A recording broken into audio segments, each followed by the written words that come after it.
Hey everyone, welcome to my channel. I am Shweta, your English teacher, and I hope you all are absolutely fine and must be preparing for your exam. And today we are going to read the poem Aunt Jennifer's Tiger, which is written by Adrienne Rich and really a very important poem for class 12. So in this video, we are going to cover its explanation, summary, theme, important questions, poetic device. So each and everything we are going to cover in this video. So let's get started. Aunt Jennifer's Tiger. Aunt Jennifer Tiger को किसने लिखा है? ये poem लिखी है Adrian rich ने. सो Adrian rich कौन है? एड्रियन रिच अपने टाइम की एक जो फेमस फेमिनिस्ट रही हैं और इन्होंने बहुत सारे पोएम, बहुत सारे वर्क लिखे हैं. किसके लिए? विमेन एम्पावरमेंट के लिए. तो फर्स्ट ऑफ ऑल अभी हम इनका एक इंट्रोडक्शन लेते हैं. Adrienne Rich, born on May 16, 1929, Baltimore, Maryland, US, and died on March 27, 2012, Santa Cruz, California. She was an American poet, scholar, teacher, and critic whose many volumes of poetry trace a stylistic transformation from formal, well-crafted but imitative poetry to a more personal and powerful style. She got published 19 volumes of poetry, 3 collections of essays, and other writings. Adrienne Rich was a prominent feminist, poet, and activist in the 20th century. Her poems often tackled themes of oppression and resistance and were heralded for their powerful and evocative language.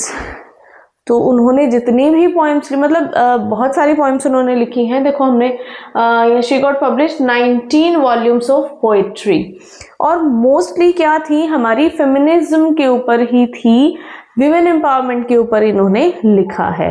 ठीक है, चलिए. Now poem introduction.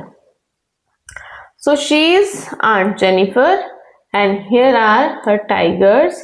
Okay, so Aunt Jennifer's Tiger poem describes a woman, Aunt Jennifer, who crafts vibrant tapestry panels to escape mentally at least her unhappy marriage. तो वो क्या करती थी? वो embroidery करती थी कैनवस पे, आप मान सकते हैं, या कर्टन पे, या कोई भी फैशनेबल चीज़ लाइक एम्ब्रॉयडर्ड चीज़ वो बनाती थी और अपने आप को उसमें क्या करती थी? बिजी रखती थी. Y?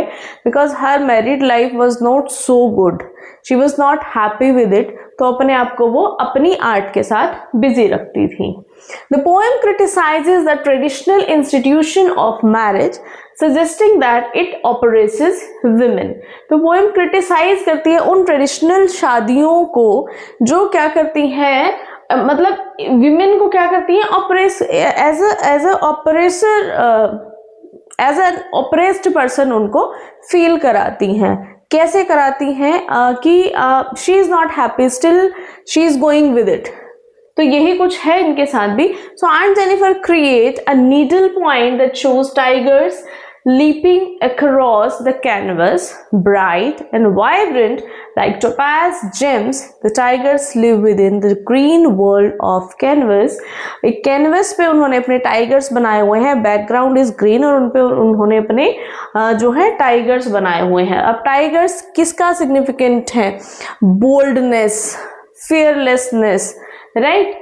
Her fingers swiftly and delicately work the yarn, yet she finds it physically difficult to pull even a small needle made of ivory through the canvas. मतलब अपने काम में तो शी इज परफेक्ट, लेकिन अभी वो इतना वीक है कि एक वो सुई निकालना भी उनके लिए बहुत मुश्किल है. Physically she is weak. Her husband's wedding band feels huge and weighs down heavily on her hand. शादी का सारा भार उन्हीं के हाथों पर आ गया है. When Aunt Jennifer dies one day, her frightened hands will finally be still, yet they will still be marked by the difficulties that ruled over her while she was alive. एक दिन शायद जब वो मर जाएंगी तो उनके हाथ शायद ये काम करना बंद कर देंगे, शायद ऐसे ही बेजान पड़े रहेंगे, लेकिन वो निशान, वो चीजें जो उन्होंने पूरी जिंदगी भर सही हैं, वो शायद उनके हाथ शो कर रहे होंगे. Meanwhile, the tigers she created will continue to leap across her needle point without shame or fear. और उनके जो टाइगर्स हैं वो as it is रहेंगे, bold, fearless. ठीक है, तो आगे देखते हैं, अपनी पोएम को देखते हैं बेटा. चलिए, first of all let's read the themes the poet used in this poem. So, operation of women, courage and freedom, contrast between reality and imagination, endurance beyond life. First point है, the poem highlights how women like Aunt Jennifer are restricted by patriarchal norms and societal expectations. Aunt Jennifer जैसी कितनी सारी ladies क्या हैं, अपने जो rituals चले आ रहे हैं, जो सोसाइटी की एक्सपेक्टेशन है, या जो पेट्रियार्कल नॉर्म्स जो चले आ रहे हैं कि हाँ हमारी फैमिली में तो ऐसा ही होता आया है. ठीक है, तो उनको उनको ये पोएम जो है उनके कुछ लाइफ को उनको हाईलाइट करती है. She is burdened by a marriage and fear symbolised by the massive weight of uncle's wedding band. Okay, so this line indicates her suffering, her that marriage. So courage and freedom, the tigers and Jennifer embroiders represent boldness, fearlessness and independence. Tiger क्या show करते हैं, जो वो खुद नहीं बन सकी वो उनके टाइगर शो कर रहे हैं. boldness, fearlessness and independence, qualities she lacks in her real life. जो उनको रियल लाइफ में नहीं मिल पाया वो अपने टाइगर्स के थ्रू उनको शो कर रही हैं. They symbolize freedom and confidence women aspire to. Next, contrast between reality and imagination. Aunt Jennifer's timid and fearful life contrasts sharply with the fearless, prancing tigers, showing how imagination, creativity can offer escape and empowerment. So, Aunt Jennifer कैसी हैं, थोड़ी सी timid है, थोड़ी डरपोक है, डरी डरी रहती हैं, और उनकी लाइफ कहाँ पे कंट्रास्ट कर रही है कि जो उनकी जो आर्ट है वो बिल्कुल fearless है. तो यहाँ पर एक कंट्रास्ट है. Next, endurance beyond life. The tigers continue to live boldly even after Aunt Jennifer's death, symbolizing the lasting power of art and courage beyond personal suffering. तो उनकी आर्ट हमेशा रहेगी और उनके थॉट्स को दिखाती रहेगी. फाइन, ओके, तो यहां से स्टार्ट होती है हमारी poem Aunt Jennifer's Tiger. Aunt Jennifer's tiger prance across a screen, bright, topaz denizens of a world of green. They do not fear the men beneath the tree. They pace in sleek, chivalric certainty. Aunt Jennifer के जो tigers हैं Prince across a screen, एक screen पर, एक canvas पर somewhere उन्होंने जो है अपने टाइगर्स बनाए हैं जिनका बैकग्राउंड उन्होंने ग्रीन रखा है और उसके आगे उन्होंने टाइगर्स बनाए हैं जो क्या कर रहे हैं, दे आर प्रेंसिंग, वो छलांग लगा रहे हैं. Bright topaz denizens of world of green, तो ये कैसे हैं, ब्राइट है. टोपाज मीन्स येलो कलर्ड है ना, येलो कलर कोई तो दिखा रहा है. टोपैज हमारा क्या होता है, टोपैज दैट प्रेशियस स्टोन है ना, येलो कलर का होता है. So they do not fear the man beneath the tree. ये जो टाइगर है इनको किसी का डर नहीं है, इनको कोई डर नहीं है. They pace in sleek chivalric certainty, तो उनको किसी का डर नहीं है, वो अपने आप में बोल्ड है, अपने आप में फियरलेस है, अपने आप में इंडिपेंडेंट है. फाइन,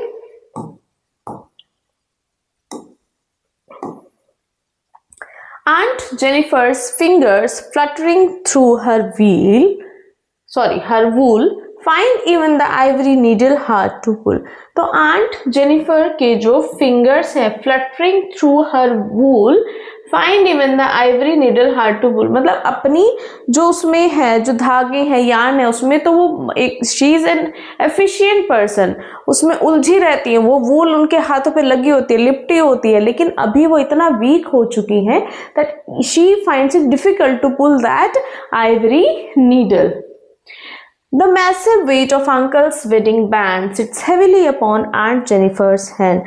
जो उनकी जो शादी हुई है उनके हस्बैंड से, जो शादी हुई है, मीन्स वो इतनी भारी पड़ गई है उनको कि सब कुछ उन्हीं के ऊपर, उनके हाथों पे उस शादी का भार आ गया. ऐसा लगता है कि ये हाथ ऐसे क्यों हो गए हैं कि इनके हाथों पर इस शादी का पूरा भार आ गया है, जो शादी सक्सेसफुल नहीं है. She is not happy with it, है ना. तो इसको हम सक्सेसफुल कैसे कह सकते हैं.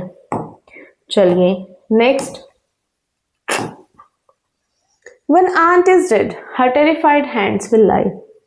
जब क्या होगा, जो आंट है वो मर जाएंगी, उनके जो टेरिफाइड हैंड्स हैं वो शायद ऐसे पड़े रहेंगे, lifeless, still ringed with ordeals she was mastered by. लेकिन हाँ, वो फिर भी वो मार्क्स, वो निशान, वो कहीं ना कहीं निशानी रहेगी कि जो उन्होंने पूरी जिंदगी जो सहन किया है, जो दर्द उन्होंने सहा है, जितनी परेशानियां, जितनी मुश्किलें उन्होंने सही हैं. ऑर्डिल क्या होता है बेटा? ऑर्डिल इज लाइक अग्नि परीक्षा, है ना, अग्नि परीक्षा हम कह सकते हैं. So the tigers in the panel that she made will go on prancing proud and afraid. सो जो टाइगर हैं पैनल पे जो उन्होंने बनाए हैं, will go on prancing proud and afraid, वो मर जाएंगी, उनके हाथ शायद लाइफलेस हो जाएंगे, लेकिन लाइफलेस हाथ जो है वो भी उनकी प्रॉब्लम्स को बताएंगे, क्योंकि उनके हाथों की हालत ऐसी है कि एनीवन कैन जज कि वो कैसी लाइफ उन्होंने जी है. लेकिन जो टाइगर उन्होंने बनाए हैं वो इसी तरह से बोल्ड रहेंगे, ऐसे ही fearless रहेंगे और ऐसे ही प्राउड रहेंगे, अनअफ्रेड रहेंगे और प्रैंस करते रहेंगे. They'll keep on prancing. So this is the beauty of art. चलिए अब देखते हैं हम summary. The poem starts by depicting the central character Aunt Jennifer. Aunt Jennifer से ही poem start होती है.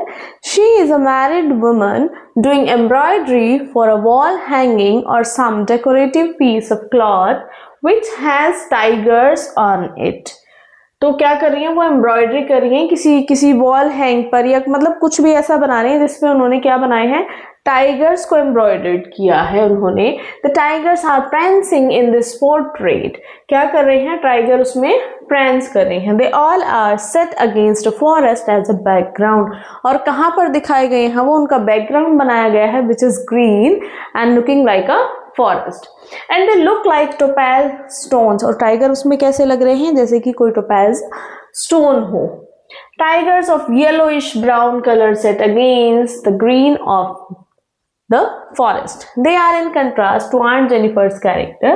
जो टाइगर हैं वो बिल्कुल Aunt Jennifer के कैरेक्टर के कंट्रास्ट में है. Who has suffered a lot under the dominance of her husband. Aunt Jennifer ने अपनी लाइफ में बहुत सफर किया है, ठीक है. The tigers are fearless and are not scared of the men standing under the trees of the forest. This is a representation of Aunt Jennifer's deepest desire to be fearless and free. So she is not happy with her marriage. उनके husband का dominance रहा है उनके ऊपर वो, और जो उनके tigers हैं वो उनके कैरेक्टर के बिल्कुल कॉन्ट्रेरी हैं. तो वो अपना जो वो कभी बनना चाहती थी, जो वो होना चाहती थी या होना चाहती हैं, उसको उन्होंने अपनी आर्ट के थ्रू दिखाया है. तो ये उनकी डिजायर रही है to be to be fearless and free. So Aunt Jennifer misses the youthful and carefree attitude she had before marriage that would make her gracious and confident. It is depicted by how the poet uses the word sleek, chivalric certainty for the tiger's movement. Living continuously under fear and torture has made Aunt Jennifer weak and jittery. तो अपना जो उनका attitude कभी रहा होगा कभी young समय में, तो वो भी अभी क्या है? That has become blurred. वो अपनी वो चीजें खो चुकी हैं तो वो क्या कर रही हैं, टाइगर के थ्रू वो चीज़ों को दिखाना चाहती हैं. She is not even able to execute her daily activities with calmness and composure. अपने डेली के काम भी वो प्रॉपर से आराम से नहीं कर पा रही हैं. The poet uses the imagery of fluttering fingers to show her fear. She is not even able to handle the wool she is knitting. तो कैसे बताया है, फ्लटरिंग फिंगर्स के थ्रू दिखाने की कोशिश की है कि कैसे क्या उनकी कंडीशन है अभी, और वो अपनी जो वूल है उसको भी प्रॉपर संभाल नहीं पा रही हैं. She finds it difficult to pull the ivory needle during her embroidery work. तो आइवरी नीडल को भी वो प्रॉपर नहीं क्या कहते हैं यूज कर पा रही है. The experience of the marriage is so brutal that everything related to it seems a burden that seems to remind her of the bondage. As a result she finds a wedding ring too heavy to carry. जो wedding ring है वो उनको बहुत भारी एक बोझ लगने लगी है. It is symbolic of the cumulative effect of suffering and emotional toil she has gone through in the past years. तो जो उन्होंने अपने past years में सहा है. This bondage that Aunt Jennifer's suffering is not easy to escape from. इतना आसान नहीं है उससे छूट के निकल जाना. She might be free from it only when she dies. वो तभी इससे फ्री हो सकती हैं जब क्या हो जाएगा, जब वो मर जाएंगी. But the poet says that death might not bring an end to this situation of hers. हो सकता है कि डेथ भी उनकी क्या कहते हैं, जो डिजायरेबल है उनको, वो शायद नहीं हो पाए. उनकी डेथ से भी वो सिचुएशन नहीं हमें मिल पाए. Why? Even in her death, she will have the ring on her hand to remind her all the difficulties and unpleasant things she had to deal with throughout her married life. क्योंकि उनके हाथ में अभी भी वो ring है, वो शादी की रिंग है, जिसकी वजह से उन्होंने पूरी जिंदगी इतना कुछ बर्दाश्त किया है. The poet is invoking Aunt Jennifer's experiences as a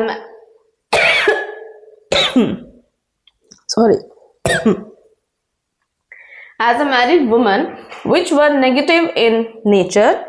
In spite of all these, she had desires that were subdued. The desire to live without restrictions or bondage. The portrait of tigers that she has created represents his desire, an alternative side of her personality. तो वो जो चाहती है अपनी personality में, that boldness, then unafraidness, जो वो चाहती हैं वो अपनी आर्ट के थ्रू, अपने टाइगर्स के थ्रू उन्होंने दिखाया है. Fine.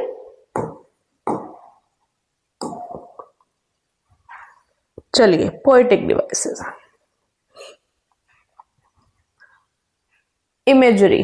Vivid descriptions like bright topaz denizens of a world of green create a visual picture of the tiger's beauty and boldness. Vivid description. Imagery क्या है? Imagination ही तो है कि वो टाइगर्स ऐसे हैं. उन्होंने इमेजिन ही तो क्या है, इमेजिन करके ही तो उन्होंने उसमें बनाया है. Bright topaz denizens of world of green, यहाँ पर क्या है, इमेजिनेशन ही तो है, इसलिए इमेजरी. फिर एलिट्रेशन. एलिट्रेशन क्या है कि repetition of same letters in the same line. Fingers, fluttering, F, prance, proud, P, add musicality and emphasizes moment and delicacy. Next, symbolism. Objects and actions such as the tigers, wedding band, embroidery convey deeper meaning about freedom, operation and creativity. तो इन सबको उन्होंने कैसे लिया है? As a symbol use किया है. Fine, as a symbol use किया है. मेटाफर. मेटाफर क्या है? जहां पर डायरेक्ट कंपैरिजन होता है. The massive weight of uncle's wedding band metaphorically represent the burden of patriarchal norms. की पेरेंट्स की तरफ से भी ये हो जाता है कि बेटा ठीक है, कोई बात नहीं, ऐसा होता है. And she has to suffer throughout the life. Personification क्या होता है? जब पर्सोनिफाई किया जाता है, ठीक है, जब ह्यूमन एट्रीब्यूट गिवन होता है, ह्यूमन हैबिट्स गिवन होती हैं. So the tigers are described as living and moving boldly, giving them human like courage and confidence. Fine. बस ये थोड़े से पोएटिक डिवाइस हैं इसमें और बहुत इजी वाले हैं सारे, कुछ भी मुश्किल नहीं है। अब देखते हैं हम अपने इंपॉर्टेंट क्वेश्चंस। फर्स्ट क्वेश्चन, ये बेटा PYQ है, देखो ये PYQ है आपके। So do you think that aunt Jennifer turn her pain into art? क्या आपको लगता है कि ऑन जेनिफर ने अपने पेन को आर्ट में चेंज कर दिया है? What kind of contagion might her pain be a result of? Evaluate Aunt Jennifer and her artistry in light of above extract. Aunt Jennifer was oppressed by her husband in the poem. किसके through object oppressed है वो? अपने husband के through. Aunt Jennifer Steiger, she was confined within the four walls of her husband's home. तो उनको वहीं घर की चार दीवारी में ही रहना था उनको। Unable to do as she pleased, जो उनको खुशी देती थी ऐसा कुछ करने के लिए वो एबल नहीं थी। She was not permitted for that. Her marital responsibilities added to her stress, और जो रिस्पॉन्सिबिलिटी थी तो उससे उनका स्ट्रेस और बढ़ गया था। Despite her best efforts to overcome her fear, Aunt Jennifer was still traumatized and oppressed by her husband. Her embroidering fearless prancing tigers could only provide her with a temporary release of her pent up feeling of liberation. तो जब वो एक घुटन जब महसूस करती थी तो उस आर्ट के थ्रू, उन टाइगर्स के थ्रू उन्होंने उस घुटन से निकलने का एक रास्ता सोच लिया कि बाहर मैं नहीं जा सकती, जो मेरा मन है करने का वो मैं नहीं कर सकती, तो उन्होंने अपने आर्ट के थ्रू वो किया। Aunt Jennifer is submissive and weak, whereas the tigers are strong, bold and powerful. She is constrained by the constraints of her married life, whereas the tigers are free to roam the green woods. Aunt Jennifer's tiger are an expression of her desire to be free of the constraints of her married life. तो जो वो tiger थे actual में क्या थे? वो aunt Jennifer की जो डिजायर है टू बी फ्री वो थे। She aspires to be fearless and daring like her tigers. वो खुद भी ऐसा बनना चाहती थी। Aunt Jennifer uses her aunt to express her resentment and rage at male dominance. On her tapestry, she depicts tigers which are unafraid of men and represent bravery, fearlessness and strength. Fine.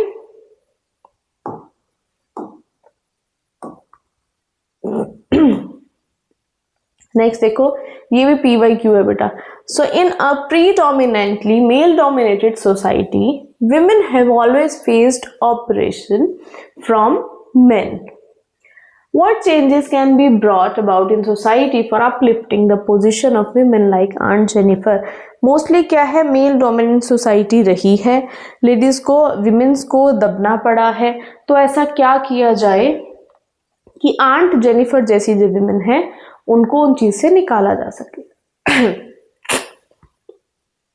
So the position of women like Aunt Jennifer in society can be improved by implementing the following measures which are currently lacking in society. कौन से?